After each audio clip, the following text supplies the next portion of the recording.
Министрдің сөзінше 2020 жылдың 1 қаңтарынан бастап кәмелет жасына толмаған 4 және одан да көп баласы бар отбасыларға жәрдемақы табысына қарамай беріледі. Айтуынша 4 балаға 42, 5 балаға 53, 6 балаға 63, 7 және одан да көп балаға 74 мың теңге төленеді. Біздің есебіміз бойынша жаңа жылдан 347 мың көп балалы отбасылар ие болады.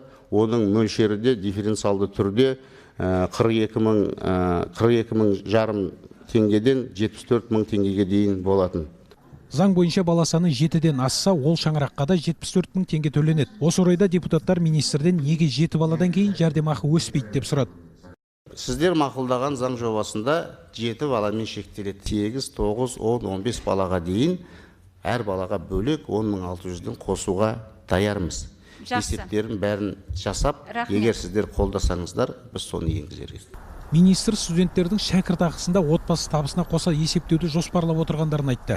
Оған депутаттар арасынан Гүлжан Қарақұсова ғана қарсылық білдірді. С 1 января 2019 года 2019 жылдың 1 қаңтарынан бастап шәкіртақы кіріске жатпайды. Мұны нақты білу керек. Салық кодексін қараңыз. Шәкіртақы кіріс емес.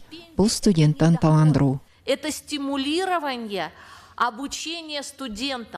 Үкімет есебіне қарағанда әлеуметтік көмекті 2 миллионнан астам адам алады. Және былтырғы жылмен салыстырғанда олардың саны 7 есе көбейген. Естеріңізге саламыз, биыл ақпан айында Нұр-Сұлтанда үй өртеніп 5 бала қаза тапқан соң елде әлеуметтік көмекті көбейтуді талап етіп, көп балалы әйелдер наразылық білдірген. Наразылықтардан соң билік тұрмысы төмен көп балалы шаңырақтарға сәуір айынан бастап әр балаға 21 мың теңге атаулы әлеуметтік көмек бере бастады.